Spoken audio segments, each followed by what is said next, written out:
नमस्कार दोस्तों, मैं आवेश पांडे जीएस पुराण में आज आप सभी का फिर से स्वागत करता हूं। तो चलिए आज पढ़ते हैं डेली करंट अफेयर्स का जो आज का लेक्चर होने वाला है। 2 नवंबर का आज का है। ठीक है, पहला टॉपिक देखते हैं। हाँ, एक बात और बताना चाहता हूँ कि अगर आपने इस चैनल को नहीं सब्सक्राइब किया तो प्लीज़ कर लीजिए। ठीक है, इसके पहले एक और लेक्चर आ चुका है और जो ये पढ़ाने के बाद जो ये पीडीएफ है आपको चाहिए तो डिस्क्रिप्शन में टेलीग्राम का लिंक दे रखा है, आप उसको ज्वाइन कर लीजिए। वहाँ पे आप एमसीक्यू प्रैक्टिस भी कर सकते हैं और इस जो मैं पढ़ा रहा हूँ इसका पीडीएफ भी आप वहाँ पे पा सकते हैं। ठीक है, तो ज़्यादा टाइम इधर उधर नहीं व्यर्थ करते हैं, चलिए आइए पढ़ते हैं हम लोग। ठीक है, देखते हैं पहला टॉपिक क्या, India US 10 year defence partnership. अभी आजकल आप सुन रहे थे कि पीएम मोदी और डोनाल्ड ट्रम्प में बहुत झगड़ा चल रहा था। झगड़ा क्या चल रहा था, ट्रम्प जो है काफ़ी बार भारत पाकिस्तान की लड़ाई को रुकवाने के लिए कह रहे थे। पीएम मोदी ने उनको एंडोर्स नहीं किया, बोला नहीं कि नहीं आपने नहीं रुकवाया, तो इसके चक्कर में ट्रम्प साहब ने मोर देन अराउंड 50% की टैरिफ लगा दिया है। ठीक है, तो ये लग रहा था कि बहुत ही मामला गड़बड़ चल रहा है, लेकिन ऐसा है नहीं। ठीक है, हुआ क्या कि ट्रेड जो डील है वो तो अपनी जगह होगा। ठीक है, व्यापार अपनी जगह होगा, लेकिन बाकी चीज़ें हैं यूएस इंडिया ने कभी उसको भी ख़त्म नहीं किया है। जैसे डिफेंस पैक्ट, अपने कोई भी जो एक लगभग 4 फाउंडेशनल डिफेंस पैक्ट होते हैं, उसको मैं अभी आपको बताने वाला हूँ क्या है, जो यूएस किसी भी काफ़ी ट्रस्टेड, ठीक है, मैं ये कह सकता हूँ किसी भी ट्रस्टेड नेशन के साथ साइन करता है। वो 4 फाउंडेशनल जो ट्रीटीज होती हैं, जो पैक्ट होते हैं। ठीक है, मैं अभी उसको भी बताने वाला हूँ। तो पहले ये देख लीजिए 10 ईयर का जो अगले 10 साल का जो डिफेंस पार्टनरशिप अमेरिका ने साइन किया वो क्या चीज़ है। ठीक है, हुआ क्या था कि अभी आसियान डिफेंस मिनिस्टर मीटिंग हुआ था। ठीक है, कहाँ पे, मलेशिया में। ठीक है, सॉरी, जी हाँ, तो आसियान डिफेंस मिनिस्टर्स मीटिंग हुआ था। ठीक है, कहाँ पे, मलेशिया में हुआ था। तो वहाँ पे राजनाथ सिंह जी मिलते हैं। ठीक है, और बाकी सब लोग मिलते हैं। तो यूएस इंडिया ने 10 साल का अपना डिफेंस पैक्ट साइन कर लिया है। इसका फ्रेमवर्क, इसमें ऐसा क्या है वो अभी बाद में इसका भी डॉक्यूमेंट आएंगे। इसी के साथ एक नई चर्चा हो चली है, क्या इंडिया यूएस कुछ नया गेम खेल रहे हैं। ठीक है, तो उसके बारे में जानेंगे। जो एक्सपर्ट्स बताते हैं कि इंडिया यूएस ने अपने तरीके से जो ट्रेड का मामला है उसको डील करने वाले हैं। जल्द से जल्द एक नया फ्री ट्रेड एग्रीमेंट देखने को मिल सकता है, एफटीए देखने को मिल सकता है किसके साथ, यूएस और इंडिया के बीच में। लेकिन उसी के साथ साथ हमको एक 10 साल का डिफेंस पार्टनरशिप देखने को मिल गया, एक डील देखने को मिल गया। ठीक है, इसका मतलब ये कह सकते हैं कि हाँ, ट्रेड इकोनॉमिक जो ट्रेड डील है वो काफ़ी दूर नहीं है। इसके साथ साथ मैं आपको बताने वाला था जो 4 फाउंडेशनल पैक्ट हैं, क्या जो सबसे इम्पोर्टेंट हो सकता है, मैं वही आपको बता रहा हूँ।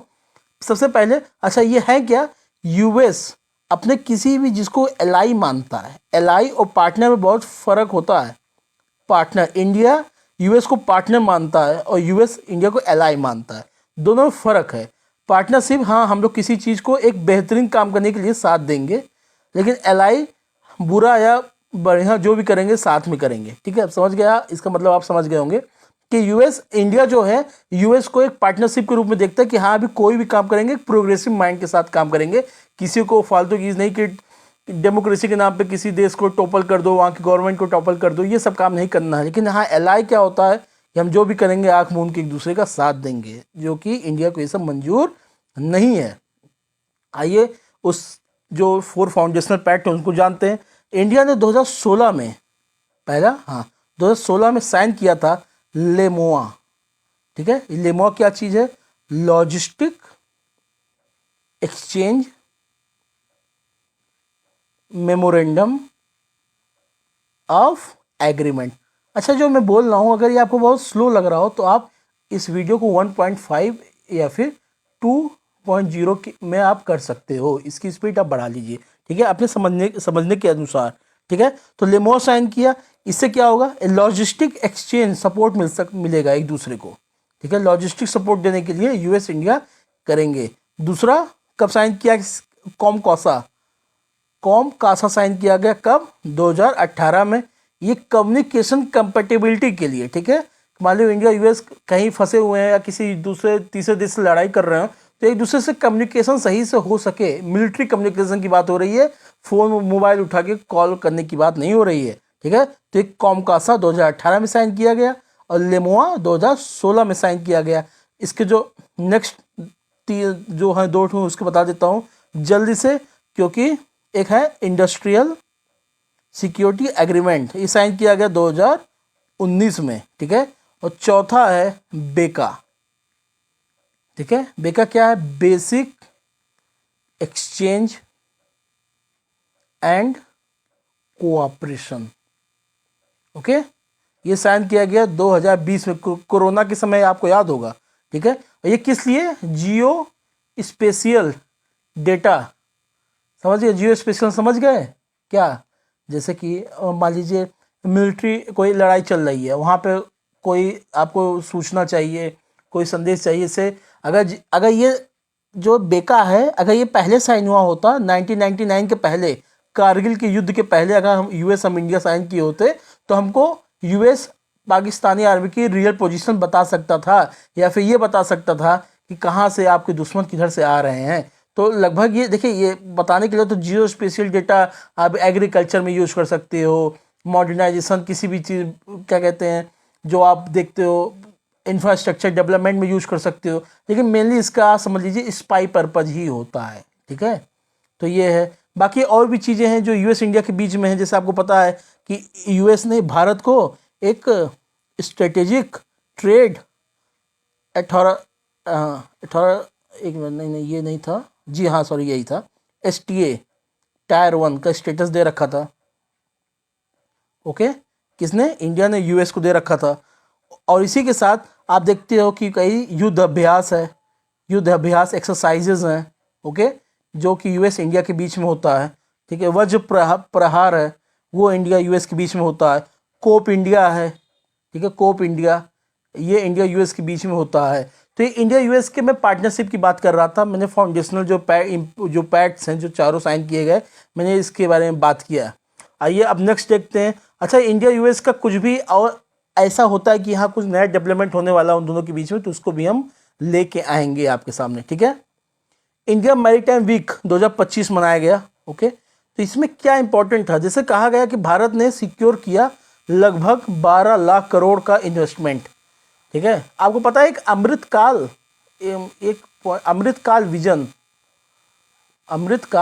विजन 2047 मैरीटाइम, ठीक है, मैरीटाइम अमृतकाल विजन 2047, इसका एम क्या जानते हैं? 2047 तक लगभग 70 लाख करोड़ का इन्वेस्टमेंट मैरीटाइम सेक्टर में भारत का एम है, ठीक है। बहुत से और भी तरीके एम है, लेकिन एक इंपॉर्टेंट फैक्ट्स बता रहा हूँ, ये एम है भारत सरकार का, ठीक है। इंडियन मैरीटाइम किस तरीके से बूस्ट कर सकता है इसका सेक्टर से, आप मैरीटाइम सेक्टर क्या है आपका, जो वेसल्स हैं, पोर्ट है, पोर्ट का सिस्टम है, इसको एनहेंस करने के लिए भारत सरकार ने सागरमाला प्रोजेक्ट लेके आए थे, ठीक है, लेके आया गया था। तो कई अचीवमेंट्स भारत ने इसके तहत किए हैं बहुत से तरीकों से, ठीक है। अब जैसे कुछ अचीवमेंट्स आप लिख सकते हो, इस पॉइंट में आप लिख सकते हो, जो मैं आपको बता दूं, जैसे कि इंडिया इकोनॉमी को लेकर बताऊं, जो इंडिया ट्रेड करता है, ठीक है, इंडिया जो ट्रेड करता है, व्यापार करता है, क्या 95% बाई वॉल्यूम और 70%, अराउंड 70% बाई वैल्यू, जिसका ट्रेड है वो मैरी टाइम के थ्रू होता है, यानी कि समुद्री रास्ते द्वारा होता है, ठीक है, समुद्री द्वारा, किसके? इंडिया का जो भी व्यापार होता है, ओके। अब दूसरा आप लिख सकते हो, क्या दूसरा आप अचीवमेंट बता रहा हूँ कि मेरी जो भारत सरकार ने सागरमाला प्रोजेक्ट और ऐसे ना जाने कितने प्रोजेक्ट लेके आए हैं, उससे क्या फ़ायदा हुआ है भारत को, ठीक है। आपको पता होना चाहिए कि सन 2014 में, देखिए गवर्नमेंट को भी डेटा देती है, जो प्रेजेंट गवर्नमेंट है ये पहली बार 2014 में बनी थी, तो सारे ये अपने जितने भी डिस्कशन है, ठीक है, अपना सारा कंपैरिजन 2014 से अभी तक का करते हैं, इसलिए मैं 2014 बता रहा हूँ, ठीक है। और मैं बता क्या रहा हूँ, डेटा भी गवर्नमेंट जो देती है 2014 से ही देती है। इनके हिसाब से 2014 में लगभग 1400 million metric tonne per annum, समझ गए? ये क्या थी? पोर्ट की कैपेसिटी थी, ठीक है। पोर्ट की जो कैपेसिटी थी सिर्फ इतना ही थी, लगभग 1400 MMTPA था, ओके। लेकिन यही चीज़ 2024 में बढ़कर कितना हो गया है, लगभग आप ये समझ लीजिए 2800 हो चुका है, यानी कि लगभग 2762 MMTPA हो चुका है। तो लगभग दुगुना चला गया है, ठीक है, डबल हो चुका है, 2x हो चुका है। इसी के साथ जो वेसल का जो टर्न अराउंड टाइम है, पहले कितना था, टर्न अराउंड टाइम क्या होता है मैं बता रहा हूँ आपको, पहले इसका फैक्ट जान लीजिए। पहले 93 आवर्स हुआ करता था 2014 में, जो कि 93 से अब घट के 48 आवर्स हो चुका है। अच्छा, टर्न अराउंड टाइम क्या होता है, टर्न अराउंड टाइम क्या होता है, मतलब कि जब मान लीजिए पोर्ट है आपका, एक वेसल आया, फिर वही वेसल गया, तो आने में जो कोई भी इसमें शिपमेंट में कोई मतलब लोड अनलोड जो कुछ भी कार्यक्रम हो रहा हो, यहाँ से उसको जाने में जो समय लग रहा है उसी को टर्न अराउंड टाइम कहते हैं। पहले ये 93 आवर्स तक, मतलब कोई शिप आ रहा था लगभग 4-55 दिन तक वहीं पड़ा रहता था, ठीक है। लेकिन अब ये जो है मैक्सिमम 2 दिन के अंदर अंदर, मतलब एवरेज बता रहा हूँ, वो चले जाते हैं, ठीक है। और बहुत से भारत सरकार के ऐसे मैरी टाइम जो सेक्टर में अचीवमेंट रहे हैं, ठीक है। इसमें मुझे बताना यही था कि 12 लाख करोड़ का मैरी टाइम में इन्वेस्टमेंट भारत सरकार ने सिक्योर किया है, जिसकी वजह से हमारे मैरी टाइम सेक्टर को बूस्ट मिलेगा। ओके, आइए नेक्स्ट देखते हैं। US nuclear weapon testing. हुआ क्या है कि यूएस ने कह दिया कि अब भाई मैं भी शुरू करने वाला हूँ न्यूक्लियर वेपन टेस्टिंग। अच्छा, लास्ट बार यूएस ने कब किया था, 1992 को। अब बोला था भाई मैं भी अब करने वाला हूँ, मैं रुकने वाला नहीं हूँ। क्यों? क्योंकि इसका जो राइवल है रसिया, चाइना, ये खुद नहीं रुकने वाले हैं, ठीक है। इन्होंने बोला मैं भी करूँगा, तो इनको देखते हुए यूएस ने कहा चलो ठीक है बेटा तुम करोगे तो मैं भी करना स्टार्ट कर दूंगा। अच्छा, एग्जाम्पल दो कि ऐसा क्या किया इन लोगों ने, रसिया चाइना ने क्या किया। मैं रसिया की बात बताता हूँ। रसिया ने क्रूज मिसाइल लॉन्च की, ठीक है, ब्रूवेस्टनिक, ठीक है। ये क्या है, न्यूक्लियर पावर्ड, जैसे न्यूक्लियर मिसाइल है, न्यूक्लियर क्रूज मिसाइल है ये। सोचिए जैसे आपके पास जो नहीं है ब्रह्मोस सेम वही कैपेसिटी होगी, लेकिन जब ब्रह्मोस मारता है तो एक उस जगह पे इम्पैक्ट करता है, लेकिन जब ये मारेगा, ये क्रूज मिसाइल रसिया वाला मारेगा ना, पूरा का पूरा इलाका ही तबाह कर देगा। इलाका तबाह करे ना, छोड़िए, पूरा शहर ही खत्म कर देगा। आने वाले दाएं बाएं कोई अगर देश आ गया तो वो भी, क्योंकि न्यूक्लियर अटैक माना जाएगा। इसी के साथ रसिया ने एक टॉर्पीडो बनाया था, पोसाइडन टॉर्पीडो। ये भी जो है न्यूक्लियर पावर है, ठीक है, ये भी न्यूक्लियर से है। पोसाइडन ये मारेंगे ना तो कोस्टल में भूकंप आ जाते हैं, कहते हैं ना कोस्टल इलाकों में कई भी दरारें आने लगती हैं। भाई न्यूक्लियर अटैक करोगे ना आप तो नहीं आएगा। अब इन सबको देखते हुए यूएस ने बोला भाई मैं करने वाला हूं, मुझे कोई रोक नहीं सकता है। तो इसके पहले आपको पता है कई संधियां हुई, कई ट्रीटीज हुई, जैसे सबसे important NPT, nuclear non proliferation treaty हुई। कब हुई? 1968 में। इसमें कहा गया कि जो कोई भी न्यूक्लियर वेपन टेक्नोलॉजी है इसको शेयर नहीं किया जाएगा किसके साथ, जो भी एनपीटी का मेंबर नहीं है, सॉरी, जो नेशनल सप्लाई ग्रुप यानी एनएसजी का मेंबर नहीं है। ओके, अच्छा, एनएसजी के मेंबर होने के लिए आपको एनपीटी साइन करना पड़ेगा। इसीलिए आपको पता है जब एनएसजी में भारत मेंबरशिप के लिए अप्लाई कर रहा था तो चाइना ने उसको ब्लॉक किया। और चाइना ने क्यों ब्लॉक किया? बोला कि भारत ने तो एनपीटी साइन किया ही नहीं है। और भारत ने कहा हाँ भाई मैंने नहीं किया साइन, मैं नहीं करूँगा। क्यों नहीं करूँगा? कि जो ये एनपीटी बनी है ये वेस्टर्न जो नेशंस हैं इनके इंटरेस्ट में ध्यान में देकर बनी हुई है, ठीक है। इसलिए भारत ने मना कर दिया, बोला एनपीटी में साइन नहीं करूँगा। इसी के तहत मिलती जुलती एक और ट्रीटी थी आईएनएफ। ओके, आईएनएफ उसको कहते थे इंटरमीडिएट रेंज न्यूक्लियर फोर्सेस, ठीक है। ये लेकिन सिर्फ यूएस और यूएसएसआर उस समय हुआ करता था, उनके बीच का था। ये 1987 में हुआ था। और ये जो एनपीटी है ना इसके कई मेंबर थे, इसमें लगभग मोर देन 90, ठीक है, मोर देन 50 मेंबर इसको साइन किए हुए थे। लगभग सभी मान दिया जाता है, सब लोगों ने कर दिया था, इंडिया, पाकिस्तान, इजराइल, इन कुछ देशों ने छोड़ के, ठीक है। अच्छा, ये आईएनएफ ट्रीटी साइन की गई 1987 में यूएस और यूएसएसआर के बीच में।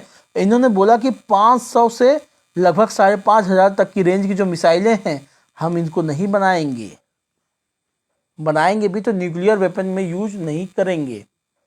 ओके, ऐसे ही स्टार्ट वन था।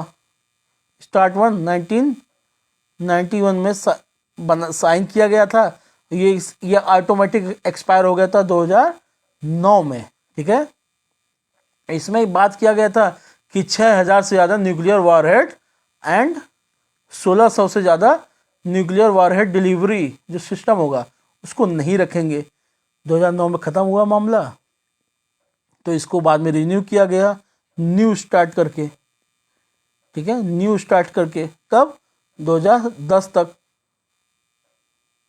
और ये कब तक चलेगा? 2026 तक, यूएस और रसिया के बीच में।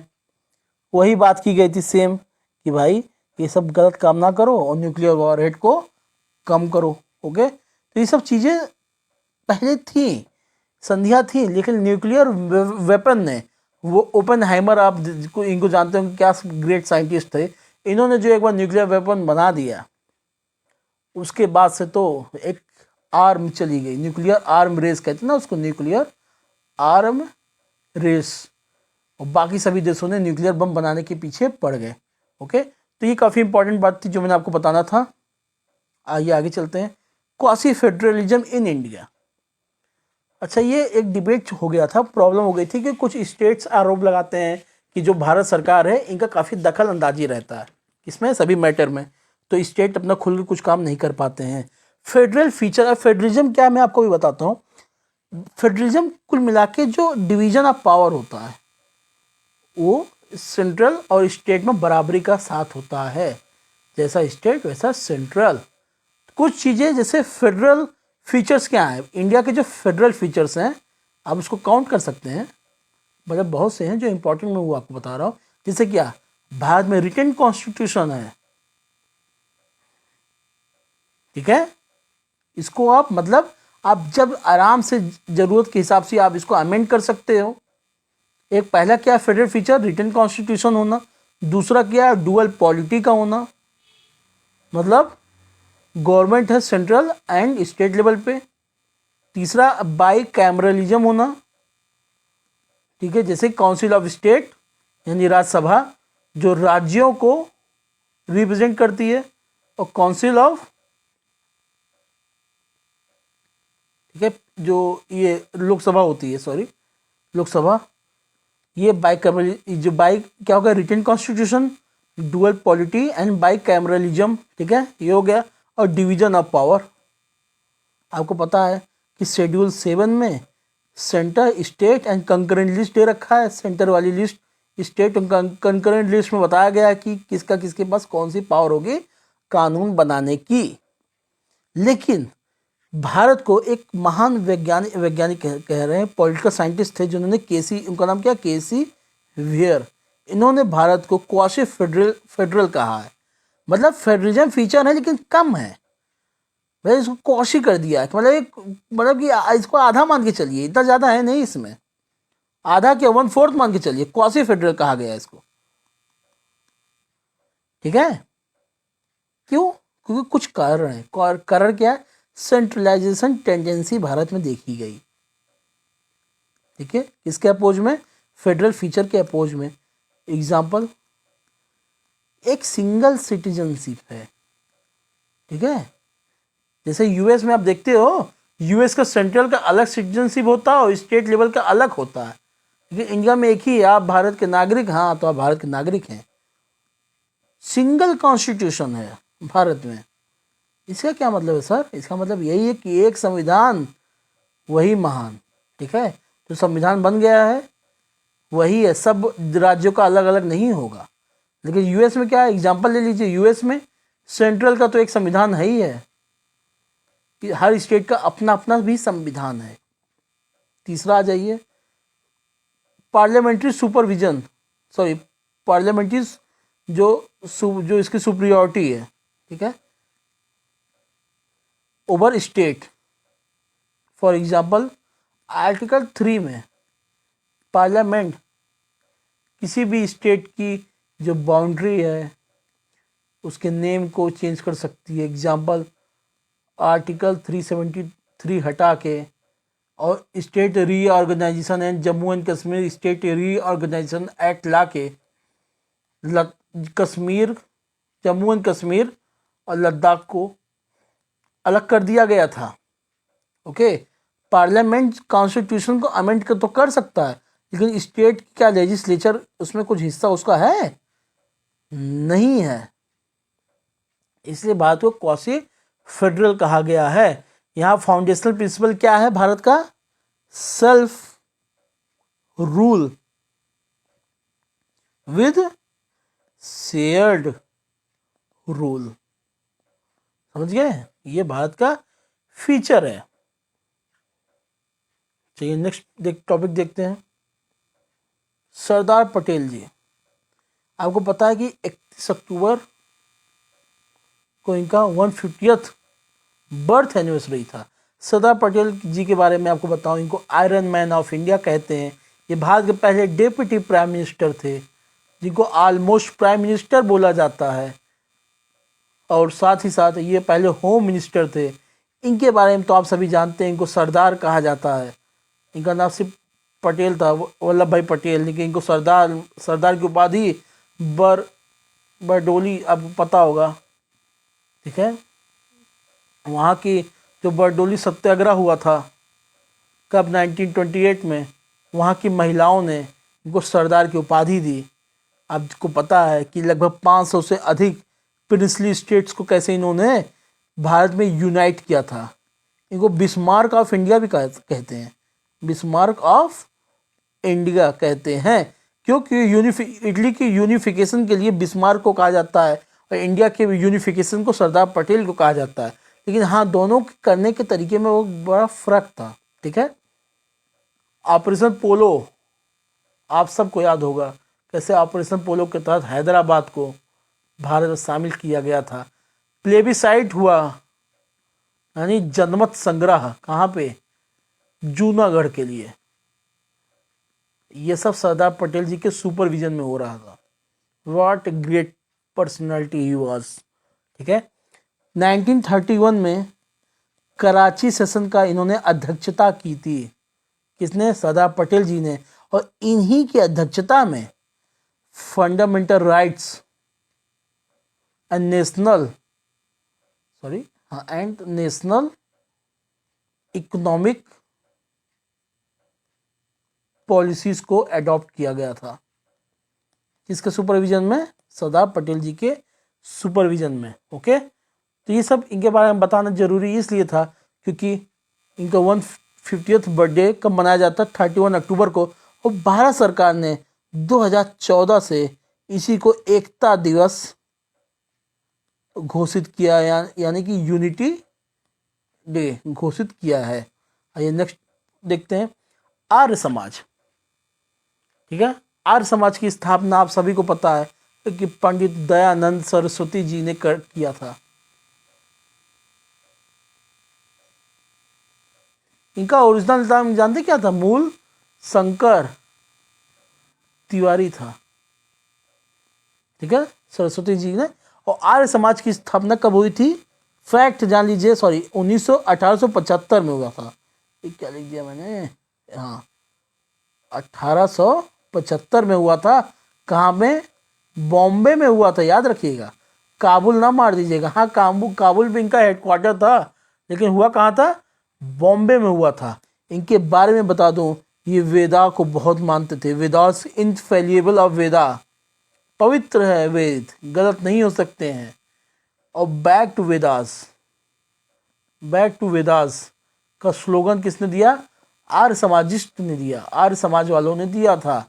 ये अनटचेबल्स के सपोर्ट में थे, छुआछूत को नहीं मानते थे, कास्टिज्म के अगेंस्ट में थे, ठीक है, और गर्ल्स एजुकेशन के सपोर्टर थे। आपको पता होगा, डीएवी स्कूल आप पढ़ते होंगे अगर, ठीक है। दयानंद एंग्लो वैदिक मतलब इंग्लिश की भी पढ़ाई करो, वैदिक एजुकेशन की भी पढ़ाई करो, मतलब साइंस भी पढ़ो और वेद भी पढ़ो, दोनों पढ़ो, ठीक है। तो ये आर्य समाज के बारे में मैंने आपको बताना था, ओके। क्योंकि आपको पता है 150 साल तो यहाँ पे भी हो गया। 1875 से जोड़ लीजिए 2025, 150th ईयर हो आर्य समाज के बनने के, यानी सरदार पटेल जी का बर्थ एनिवर्सरी भी का 150 साल हो गया और आर्य समाज के बनने का भी हो गया। ठीक है, एक न्यूज में था बाल्टिक सी, इसको डिस्कस करना जरूरी था। क्यों जरूरी था सर? जरूरी इसलिए था क्योंकि पोलैंड, ये देख रहे हैं आप, छोटा सा देश, एक सेकेंड, हाँ ये देख रहे हैं इसको, इन्होंने साहब एक काम किया, क्या किया इन्होंने, रसिया का एक मिसाइल आ रहा था जो इन्होंने रोक दिया, मार गिराया। तो बाल्टिक सी न्यूज में था, क्या इसको देख लेते हैं। आपको पता है ये बाल्टिक सी, ये नॉर्थ में है, जहाँ नॉर्वे है, स्वीडन है, तो स्वीडन और फिनलैंड से सटा हुआ है। ठीक है, ये सब, ये देखिए जो बना रहा हूँ नक्शा ना, ये रेड वाला जो है, रेड वाली जो बना रहा हूँ, इसी के अंदर ये सब, ये बाल्टिक सी में आता है ये। लेकिन कुछ कुछ अलग गल्फ हैं, जैसे स्वीडन और फिनलैंड के बीच में गल्फ है, उसको कहते हैं गल्फ ऑफ बोथनिया। ओके, क्या कहते हैं? गल्फ ऑफ बोथनिया कहते हैं। और इसी फिनलैंड और रशिया, ठीक है, ये इस्टोनिया, देख ना, इस्टोनिया, लैटविया, लिथुएनिया। ओके, तो ये जो है मतलब रशिया को भी लगता है, फिनलैंड को भी और इस्टोनिया को भी गल्फ ऑफ फिनलैंड। ठीक है, गल्फ ऑफ फिनलैंड 3 देशों से घिरा हुआ है। और इसी के साथ साथ जो गल्फ ऑफ रिगा है, ये इस्टोनिया और लैटविया से ही घिरा हुआ है। ओके, एक से इसको मिटा, ज़्यादा कुछ हो गया, गंदा हो गया क्या? हाँ ठीक है, देख लीजिए गल्फ ऑफ रिगा, ये देखिए, ये लैटविया हो गया और ये देख लीजिए ये इस्टोनिया हो गया। सिर्फ 2 देश हैं। अब ये देखिए, ये लैटविया है, ये इतना दूर ये रसिया है और ये फिनलैंड है। ठीक है, तो गल्फ ऑफ फिनलैंड 3 देशों से घिरा हुआ है। ओके, और इसी के साथ साथ यहाँ पे आ जाइए, ये जो इलाका ना, ये रसिया की ज़मीन है, याद रखिएगा। ये गल्फ ऑफ, क्या कहते हैं इसको, देख लीजिए ध्यान से बड़े, गोडांस्क। ठीक है, गल्फ ऑफ गडांस्क ये है, ये स्वीडन है, ये जर्मनी है, ये डेनमार्क है। ओके, तो यही आपको बताना था, बाल्टिक सी न्यूज में था, इसके मैप को अच्छे से देख लेना था। ओके, तो आज का लेक्चर यहीं पे ख़त्म करते हैं। और कुछ भी फीडबैक देना हो तो कृपया आराम से ज़रूर दीजिए, क्योंकि हाँ अभी, क्योंकि इतना दिन बाद मैं लेक्चर्स बना रहा हूँ, मेरे बोलने में हो सकता है कि कुछ फंबल कर जा रहा हो या बोलने में, क्योंकि बहुत दिन बाद वीडियो बनाने में सब प्रॉब्लम्स होती हैं। तो आप कृपया ज़रूर फीडबैक दीजिए और कंटेंट बताइए, कंटेंट मेरा कैसा है, कंटेंट क्वालिटी पे ज़रूर अपना फीडबैक दीजिएगा। अगर इस कंटेंट पे आपको अच्छा लग रहा हो तो ज़रूर सब्सक्राइब कीजिए चैनल को और अपने दोस्तों को ज़रूर शेयर कीजिएगा। आपका दिन शुभ हो, मंगलमय हो। जय हिंद, जय भारत। और हाँ, डिस्क्रिप्शन में टेलीग्राम का लिंक दे रखा है, उसको ज्वाइन करके इस पीडीएफ को वहाँ पे आप पा सकते हो। जय हिंद।